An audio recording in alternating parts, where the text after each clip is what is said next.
Hello. आज हम आपके लिए फिर से एक न्यू चीज़ लेके आए हैं। यस, रिप्स कलेक्शन आपके लिए लेके आया है ऊनी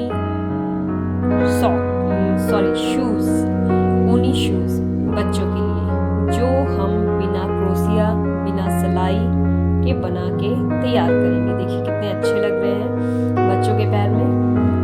आज हम आपके लिए यही लेके आए हैं। जिनको बिनाई नहीं आती है वो इसे इजीली घर में अवेलेबल बना सकते हैं। तो हम सबसे पहले जिस भी बच्चे के लिए हमें बनाना है उसके पैरों की नाप ऐसे कटिंग करके ले लेंगे, जिससे हमें आइडिया रहेगा कि हम जो बना रहे हैं वो कितना लंबा कितना चौड़ा बनना है। तो ये मैंने अपने बेबी के फीट से करके उसका एक बना लिया है, और मैंने 4 ऊन का एक स्लैब लिया है।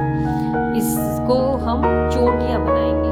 आप सबको चोटियाँ बनाना आता है तो 4 धागों का, यानी 4 × 4 × 4 12 धागे हम लेंगे।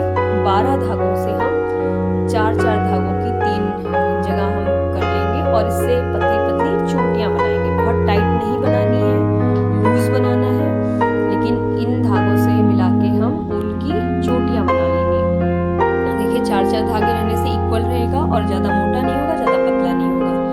अब चोटियों के बारे में मैं बताती हूँ। चोटियाँ वैसे तो बनाना डिफिकल्ट होता है क्योंकि ऊन हम काफ़ी लंबा ले लेते हैं, पर हम ये कर सकते हैं कि ऊन के तीनों जो हमारे गोले बनेंगे, इसमें 2 गोलों को 2 अदर साइड्स में रख के हम छोड़ देंगे, और सिर्फ एक गोले को हम मूव कराएंगे। इससे हम चोटियाँ बहुत ईजिली बना पाएंगे। जैसे देखिए मैं बना रही हूँ, और जो ऊन उलझ रही है उसमें से सिर्फ एक गोले को निकाल के मैं सेट करूँगी, तो बाकी दोनों गोले खुद ब खुद साइड हो जाएंगे और हमारी ऊन उलझने भी नहीं पाएगी। तो बस एक गोले को हमें मूव कराना है और 2 गोलों को हमें फिक्स रखना है। इसको भूलिएगा नहीं, वरना ऊन इतनी उलझ जाएगी कि आप चोटी नहीं बना पाएंगी। तो हम पहले कहीं भी, चाहे आप मेरी तरह ऐसे पिन लगा सकती हैं, सेफ्टी पिन लगा सकती हैं, या फिर आप कुछ भी कहीं फंसा के चोटियाँ बना लीजिए। देखिए मैंने चोटी बना के तैयार कर ली है पूरे ऊन की, और काफ़ी लंबी चोटी मैंने तैयार की है, जिससे कि मैं पूरे जूते इसके बना पाऊँ। तो अब देखिए जितना लंबा मेरा जो हमने माप ली थी वो माप है, उसी माप के अनुसार फर्स्ट लाइन हम स्ट्रेट रखेंगे, और उसी को नापते हुए उतने लंबे से हम टर्न कर लेंगे, और मोड़ के फिर एक चोटी से दूसरी चोटी की तरफ सिलते चले जाएंगे। तो अब देखिए मेरे एक पूरा हाथ का ये है, एक बित्ता है, तो मैं इसको इस तरीके से एक दूसरे में जोड़ रही हूँ। तो हमें इसी तरीके से लंबी चोटी बनानी है, और फिर एक एक करके जोड़ते जाना है। देखिए मैंने जितना मेरे जूते की माप थी उसी अनुसार मैंने पूरी चोटियों को एक दूसरे में मोड़ मोड़ के सिलाई कर ली है। और जितना बड़ा हमने पूरा माप लिया है, उतना बड़ा चौड़ा जब हमारा पूरा हो जाएगा, देखिए रख के मैं आपको दिखा रही हूँ, जब ये इतना चौड़ा पूरा तैयार हो जाएगा, तब हम जूते के ऊपर का साइड बनाने के लिए करीब अपनी उंगलियों से 4 अंगुल देखते हुए छोटे छोटे ब्लॉक्स में चोटियों को सिलना स्टार्ट करेंगे, क्योंकि पूरा बड़ा करेंगे तो पूरा जूता बंद हो जाएगा।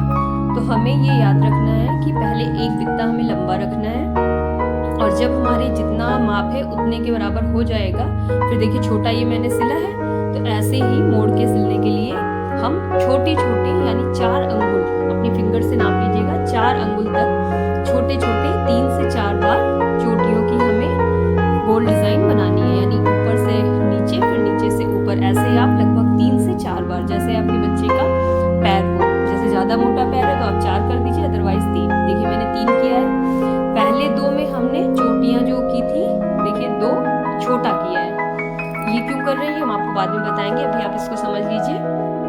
तो पहले 2 मैंने छोटे किए हैं, फिर 3, देखिए 1 2 3 है, ये 3 जो है इनको हम लंबा करेंगे सिलाई करते हुए। इस चीज़ का ध्यान रखिएगा, तो आपका बहुत अच्छा बनेगा। पहले 2 हम छोटे रखेंगे, फिर 3 हम बड़े रखेंगे। उसके बाद फिर 3 जो छोटे छोटे कंगूरे हमारे बनेंगे, ये हम सिर्फ 4 अंगुल के रखेंगे, जो हमारे पैरों के बिल्कुल ऊपर आएंगे। उसके बाद फिर 3 हम लंबे रखेंगे। जितना हमने पहले 3 बड़ा किया था उतने ही साइज का हम इसके बाद भी 3 रखेंगे। तो ये हमारे दोनों पैरों की साइड्स बन जाएंगी, और जो शुरुआत के हम 2 बता रहे हैं वो हमारे पैर के नीचे तलवों में आ जाएंगे। तो तो हमें ये चीज़ देखते हुए करना है। और जब इस तरीके से पूरा पैटर्न हमारा तैयार हो जाएगा तब इसकी हम सिलाई करेंगे। तो देखिए मेरा पूरा तैयार हो गया है। पहले 2 हैं हमारे जो पैरों के नीचे आएंगे, तो वो हमने थोड़े से छोटे रखे हैं। जितना हमने माप ली थी उतना तो रहेगा।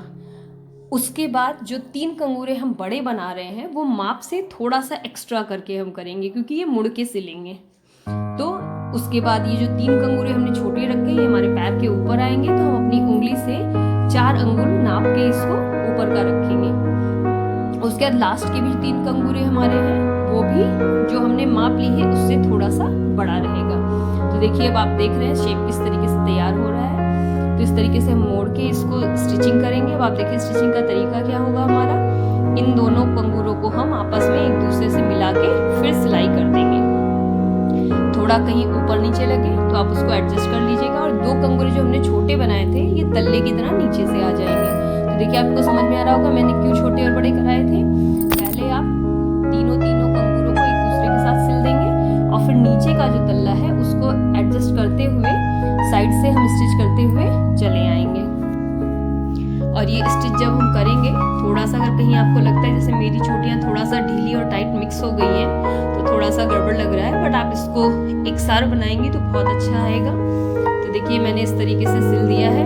पहले 3 कंगूरों को सिला, उसके बाद इसके नीचे हमने जो 2 कंगूरे छोटे बनाए थे उसको एड़ी की साइड पे करके हमने सिल दिया है। उसके बाद उसी से सिलाई लगाते हुए साइड से पूरा हम करते हुए फ्रंट तक आ गए हैं। अब फ्रंट में आप देखिए हमारे दोनों धागे निकल आए हैं। तो इन दोनों को हम आपस में सुई से बांध देंगे, क्योंकि अच्छे से जब ये बंध जाएगा तो हम इसको काट के इसकी गांठ को अलग कर सकते हैं, अदरवाइज ये गांठ हमारे पैर में चुभेगी। तो इसको खूब अच्छे से आप नॉट सुई से कर सकते हैं या ऊन से भी बांध सकते हैं, जैसा आपको ठीक लगे। तो इसको बांधते हुए आप खूब अच्छे से उसके बाद इसको काट के अलग कर दीजिएगा। तो देखिए इस तरीके से हमारा बनता है। अब आगे का जो है इसको हम सिलना बताएंगे, लेकिन इससे पहले जो ये वीडियो फर्स्ट टाइम देख रहा हो वो प्लीज़ हमारे इस चैनल को सब्सक्राइब जरूर कर लें, क्योंकि हम इस तरह के इजी टिप्स अक्सर लाते रहते हैं। तो please like and subscribe my channel. और अगर आपको अच्छा लग रहा है तो अपने फ्रेंड्स को इसको शेयर भी कर सकते हैं। आप शेयर करेंगे तो दूसरों को भी इसको ईजिली देखने का मौका मिलेगा। तो please like and subscribe my channel and share this video. Okay, अब देखिए इसको आगे का चूंकि सर्किल है, आप चाहें तो इसको ओपन भी रख सकते हैं जैसे खुला हुआ जूता पहना जाता है, लेकिन मैं बंद बता रही हूँ तो मैं आगे से इसको थोड़ा थोड़ा सर्किल लेते हुए पूरा देखिए इसको मैंने सर्किल करते हुए पूरा बंद किया है। अब ये जो मैंने चारों तरफ इसमें धागा लगाया है इसको मैं खींच के इसका मुंह सर्किल शेप में कर दूंगी। देखिए करने से थोड़ा सा शेप आ गया है। पूरा आपको नहीं छोटा करना है, अदरवाइज बहुत चोंच जैसी निकल आएगी, लेकिन इसको उल्टा साइड से हम पूरा कर रहे हैं। अब इसको देखिए जब हल्का सा गोलाई आ गई तो हम वहीं पे इसको रोक देंगे और सामने से इसकी सिलाई लगा देंगे। थोड़ा इस तरीके से धागा सर्किल कर लेने से एक लुक अच्छा आ जाता है। तो देखिए हम बहुत ज़्यादा नहीं कर रहे हैं, बस जितने में लुक अच्छा आ जाए उतना ही करके हम रोक देंगे और फिर एक दूसरी तरफ से करते हुए सिलाई लगा देंगे। तो इस तरीके से आप इस पर जब सिलाई लगाएंगे तो इसका लुक बहुत ही अच्छा आ जाएगा। और ये जो धागा है इसको भी हम कट करके अलग निकाल लेंगे। तो इस तरीके से सिल देंगे। तो आप बताइएगा आपका ये वीडियो आपको कैसा लगा और आप खुद बना के देखिएगा ये कितना अच्छा लगता है। देखिए मैंने बना के अपने बेबी के पैर में पहनाया है और मुझे तो ये बहुत अच्छा लगा, मेरे बच्चों को भी ये बहुत पसंद आया था और गर्माहट बनी रहती है। तो आप भी इसको ट्राई ज़रूर करिएगा और प्लीज़ मेरे इस चैनल को लाइक एंड सब्सक्राइब जरूर कीजिएगा। Thank you for watching my video. Next video में मैं आपके लिए पुराने पजामे से बच्चों के शूज़ बनाने के तरीके को लेके आ रही हूँ। तो आप प्लीज़ इस चैनल को सब्सक्राइब कर लीजिए और हर बार मेरा नया वीडियो देखते रहिए। Bye bye.